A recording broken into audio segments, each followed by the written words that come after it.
Here's a genius trick for having good food even during tough times. Hey guys, it's Jara with Wicked Prepared. For today's video, I'm going to be making another emergency meal kit, also known as a meal in a bag. So many people put together an emergency food storage, but when it comes down to a time that they actually need to use it, they're sitting there staring blankly at all that stored food with no idea what to actually make with it. I found the perfect solution to this problem with my meals in a bag. Each bag contains everything you need to make a complete meal, right down to and including any water that you need. And everything is shelf stable, so you can make up a bunch of these bags and they'll be ready and waiting when you need them. Emergencies, storms, power outages, lockdowns, shelter-in-place orders, those can be stressful enough without having to figure out what you can make for a meal for your family and gathering all the different ingredients you need in the dark with your flashlight. Having these pre-made meals in a bag alleviates a lot of that stress, but still lets you make a meal for your family rather than having to rely on SpaghettiOs or Campbell's soup or rice-a-roni. Even if you like those things, if the situation stretches on for more than a day or two, that's probably going to get old quick. Meals in a bag are also great to use if you want to bring a meal to someone in need. Likewise, they can also help you in the event of a more personal emergency. If you lose your job or your income decreases for some other reason, you can still feed your family without going into debt until you can bring your income back up again. If you face an illness, an injury, or surgery, these meals can be manageable for you or someone else in your household to prepare while you're under the weather. I've heard so many stories of how meals in a bag and meals in a jar have made it possible for people to feed themselves during cancer treatments, after surgeries, job losses, all kinds of different scenarios. Remember, when we're prepping, we're not only prepping for end of the world, SHTF, zombie apocalypse scenarios. We're also, and maybe more so, preparing for everyday, common scenarios just like these. And even just for everyday use, these can make it easier to get a home-cooked meal on the table when you're short on time, you forgot to plug in your crock pot. These meals are there for you. They're kind of like doing freezer meals in a way. If you love that concept of preparing a bunch of freezer meals ahead of time, but you don't have the extra freezer space or you're worried about the power going out, meals in a bag are for you.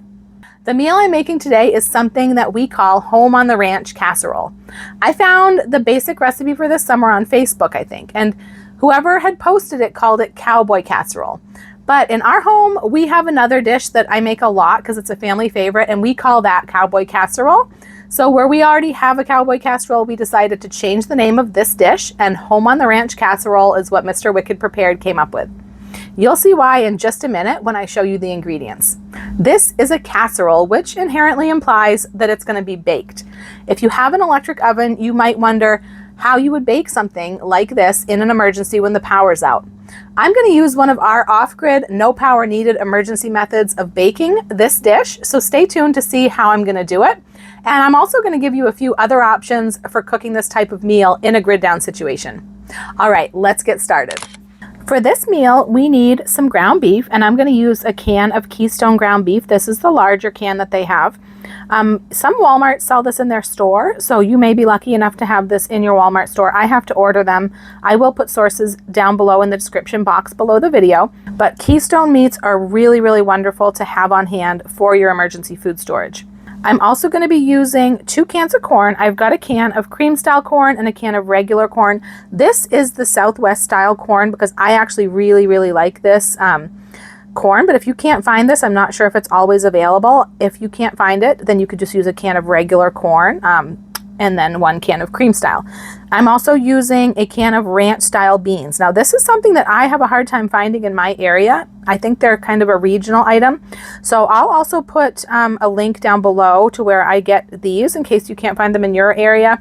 I buy these by the case. I think it's from Amazon. I'm going to have to look and see where I usually get them. But I will leave a link down in the description box as well.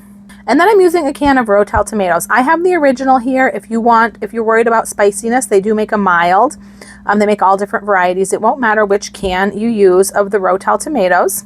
And I've also got this little packet I've put together, which is some seasonings that I'm going to be adding. Now I did a teaspoon of onion powder, teaspoon of garlic powder, a teaspoon of cumin, and a teaspoon of chili powder. So whatever you typically use to season up your meat for a dish like this, you can use. You could probably leave the seasonings out and it would be just as good. There's a lot of flavor in these ranch style beans. but this is just a little bit of additional seasoning. I have it in a Mylar bag. These can be heat sealed on the top, but you could use probably any kind of baggie. I have used small baby food jars. If you know somebody with a baby who would save a baby food jar for you, if you have a baby, that's a good way to keep your seasonings in meals in a bag like this.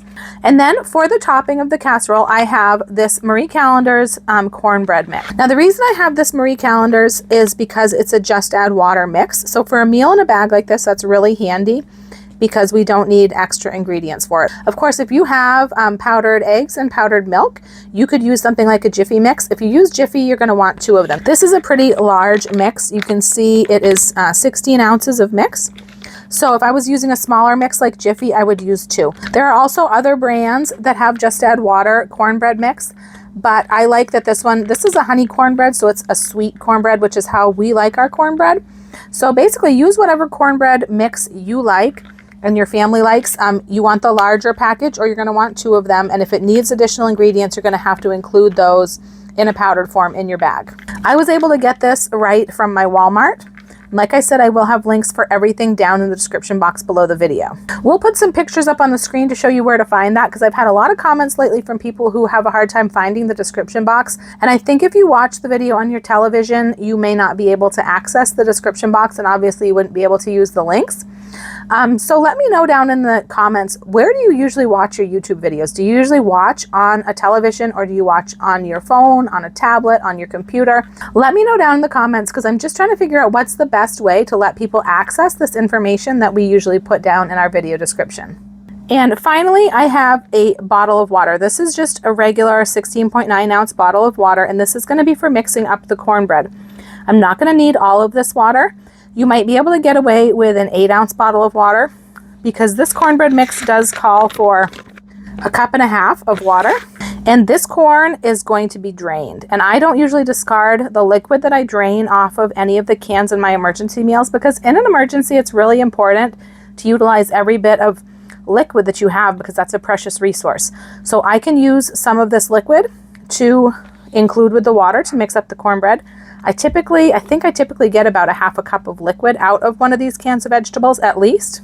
I can't remember, but we shall see when we drain this. And then any additional water that you have left over, someone could just drink with their meal, or you could save it for something else that you need water for. The other thing you could do is, this is going to bake in a 9x13 dish.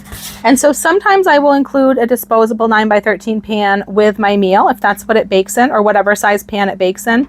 You don't have to do that. You know, if you're in your own home, you're going to have access to your cookware. You might not want to have to wash a pot or pan if you're in an emergency and you don't have water. You could choose to store a disposable pan either with the meal or in a separate location. If you're gifting this to somebody, you might want to include a pan so they don't have to do dishes. That's entirely up to you. All right, now let's get this put in the bag. These are the bags that I use for my meals in a bag. I get these on Amazon. I'll have a link to the bags and everything I use with them. They're nice sort of plasticky material type of bags with a nice gusseted bottom. They stand flat. You can use these over and over again. I haven't really had trouble with them tearing or anything like that. I do label the short end with a chalkboard label where I write the name of the dish, so when I stand it on my shelf, I can read that narrow end. And then I do put on one of the wide sides, I put this stick-on CD pocket that I can put a recipe card into. So basically I put a piece of paper in here, whether I handwrite it or print it, if I need it. Some recipes are so simple that I don't add that, but you might want to add it anyways in case someone else is preparing the bag.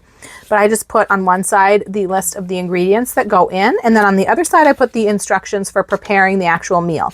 So that way you've got the instructions right with the bag and the meal, and then you also have the ingredients, so if you want to refill that bag after you use it with the same meal, you've got everything you need.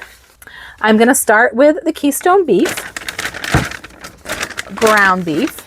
I'm going to add the 2 cans of corn, the ranch style beans, and the Rotel tomatoes. I'm going to add the cornbread mix, the bottle of water, and my seasoning packet.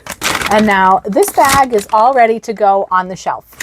But I am not going to put this on the shelf today. What I'm going to do is I'm going to prepare this meal for you so you can see how it comes together and how it comes out when it's done. Like I mentioned, this gets prepared in a 9x13 pan. You could use that disposable foil pan, especially if you don't want to have dishes to do. I'm just going to use this one so I don't waste a foil pan today. Now, typically, if you were making this just for your family and you weren't worried about shelf-stable ingredients and you made this with fresh hamburger, you would cook the hamburger up in a pan and then pour in all your other filling ingredients and then bring that up to a simmer. So that's going to make your filling hot, so it's going to bake a little bit faster. But what I'm going to do, because I don't want to use a bunch of extra pans, because in an emergency you wouldn't want to do that, I'm going to mix my filling right up in this 9x13 pan. And of course, everything's cooked and shelf stable. The ground beef in the can is already cooked, so I'm just going to put that all together in here and go from there. The first thing I'm going to do though is drain this corn, just because, like I mentioned, I'm going to be saving the liquid from that. I just want to see how much liquid I have. Don't forget to have a can opener handy, a manual can opener with your emergency kitchen supplies. And if you're not sure where you might be preparing this, you can also throw little military style can openers right into the bag with the items. I've done that before. So I'm just going to drain this corn right into here and see how much liquid we get. I actually got about 3/4 of a cup, which is like half of the liquid that we need for the cornbread, right in there, just from this one can of corn. So you can see why you wouldn't want to discard this liquid in an emergency situation when water was at a premium. So I'm just going to start dumping my ingredients into the pan here. I'm going to do the beans next.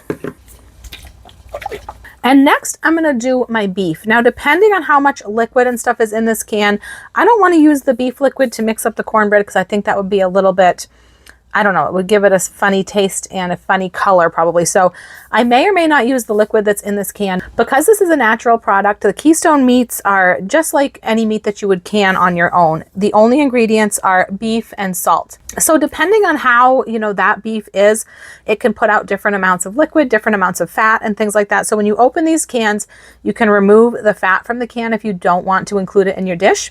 And you can remove the broth and the juice from the meat. So it's going to just depend on how this can looks, what I'm going to remove or not remove from it. But I'm not going to put it in here for my cornbread.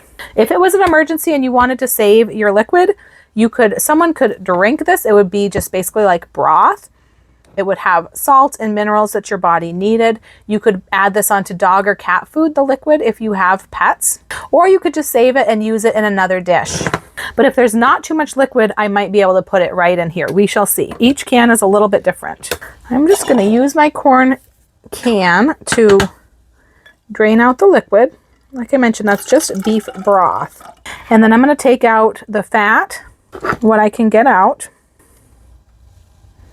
Now, there is nothing at all wrong with that fat. That is just beef fat that came right out of the meat as it was cooking in this can. So it's really just tallow. You could use this for anything that you needed fat for, like to fry something in a pan, or you even could leave it right in this dish, because in an emergency, you're going to need more concentrated calories. So you're not going to want to get rid of the fat from your canned meats. But I have always been super impressed with Keystone's canned meats, especially their ground beef, because I can my own meat. And I even can my own ground beef, but I like the texture of their commercially canned ground beef a lot better than I like my own home canned, all the different ways that I've done it. So it really is a great item. I'm just going to break this up a little bit like I would with any cooked hamburger. Start mixing things together a little bit, but we have some more ingredients to add. I'm going to add my Rotel tomatoes, and these are not drained. You really never drain Rotel because, of course, those juices are really have a lot of good flavor. And there's not a whole lot of juice in there.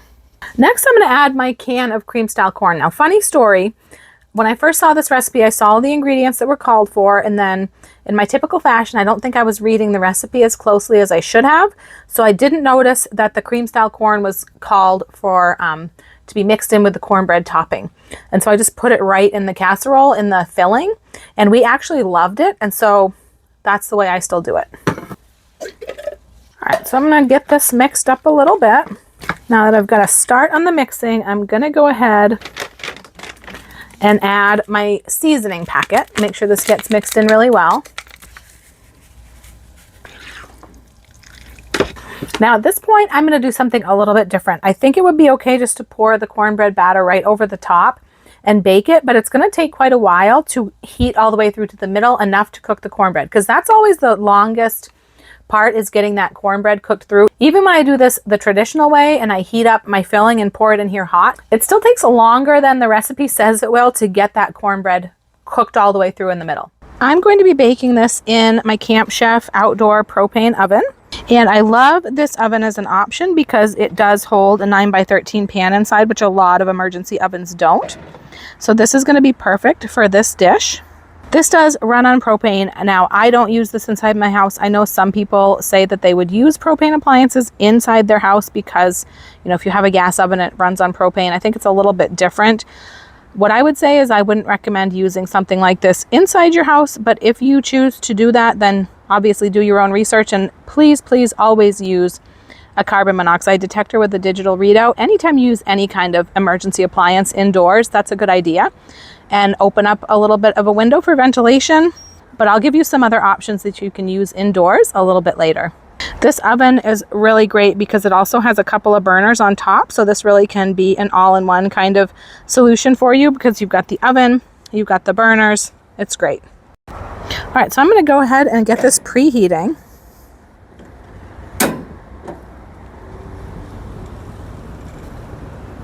If you don't have a camp oven like this, another option would be to bake this in a cast iron Dutch oven. The one I have is large enough and would work great for this dish. I will link it down below like everything else. With a Dutch oven like this, you put the food inside, so you would pour in the beef and the bean mixture and then just pour the cornbread batter over top, just like in the 9x13 pan. Put on the lid and put charcoal briquettes underneath and on top of the oven, which creates an even heat and bakes the contents. I've never used it with this recipe yet, but I do all sorts of dump cakes in our Dutch oven, which basically involve dumping a can of pie filling or two in the bottom of the pan and covering it with cake batter and baking it that way. And that works great for those. So I have no doubt it would work perfectly for this dish. If you don't have charcoal briquettes or you run out, you can also use wood fire coals, which makes it one of the best options for a long-term SHTF situation. You can either do this directly on the ground or in a fire pit, or you can use a Dutch oven table. Actually, this table that I have my camp oven set up on is a Dutch oven table. I got this after years and years of cooking on the ground with my Dutch oven, wanting to get it up where it was a little bit easier. Of course, this also needs to be done outdoors, just like the camp oven. Indoor baking is a little bit trickier. We have an Instafire Ember oven, which works pretty well, and it's able to be used indoors with the right fuel. However, it won't hold a 9x13 pan, so you would have to bake this in two smaller pans at separate times. We also have a small Coleman oven that fits on top of an emergency stove burner that we could use indoors with our butane stove. However, just like the Ember oven, it does not hold a 9x13 pan. Many of the dishes that I share that require baking can also be done in a pot on a burner, and although the results might be slightly different, it would taste just as good and feed your family just as well. For this dish, you could mix up the meat and bean mixture in a large pot and heat it up to bubbling on your indoor emergency burner, and then pour the cornbread batter over the top, put the lid on, and cook it until the cornbread is done all the way through. It'll cook sort of like dumplings or a steamed pudding. The texture might be a little bit different and it's probably not going to look as pretty, but it will still feed your family just as well. So what I'm going to do is I'm going to take this out to my camp oven, because like I said, I didn't want to dirty a bunch of extra pots and pans. So I'm going to take this out to my camp oven. I'm going to use the burners on the top to heat this filling up a little bit before I add my cornbread. I do have these two nice burners right on the top that I should be able to use to heat this filling pretty well.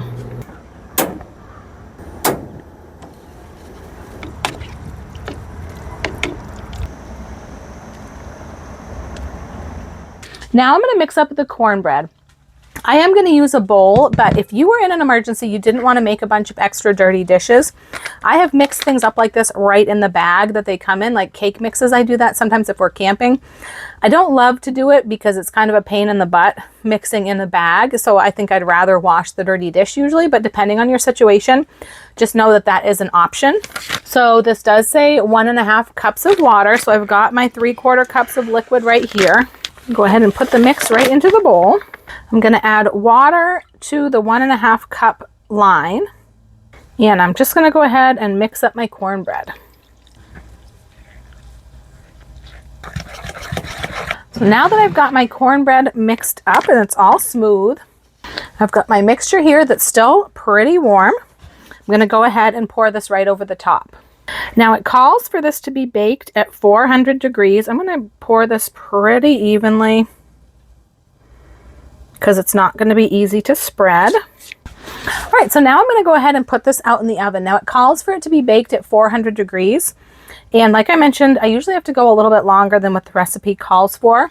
And you want to make sure that the cornbread gets cooked all the way through. That's going to be the test of it if it's done. Everything else is done. It calls for being baked at 400, but if you're using alternative methods of baking, it can sometimes be hard to regulate the temperature. Just know that it's probably going to work out fine, even if your temperature is a little bit over or a little bit under. It's just going to take a little bit longer, or you might have to keep an eye on it for burning and tent it with foil if you have the temperature a little bit higher. All right, so I'm going to go ahead and stick this in the oven. Oops.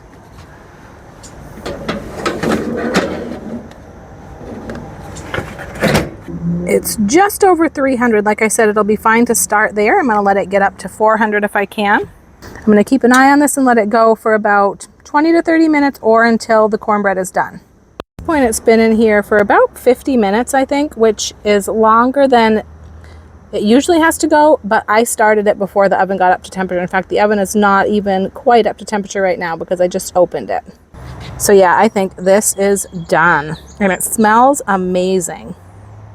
All right, so this is done and I am gonna let it cool a little bit because it'll be a lot easier to serve when it's cooled down a little bit. It is super hot and bubbly right now.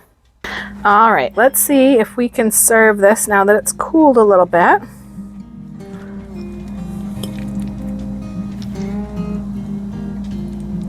There it is. This smells so good and it is going to taste even better. My family fell in love with this meal and I hope yours will as well. If you're new to the idea of meals in a bag or shelf-stable emergency meal kits, we have a whole playlist with lots of the recipes that we've done over the years. I'll put that down in the description box below the video so you can check it out and get some more ideas.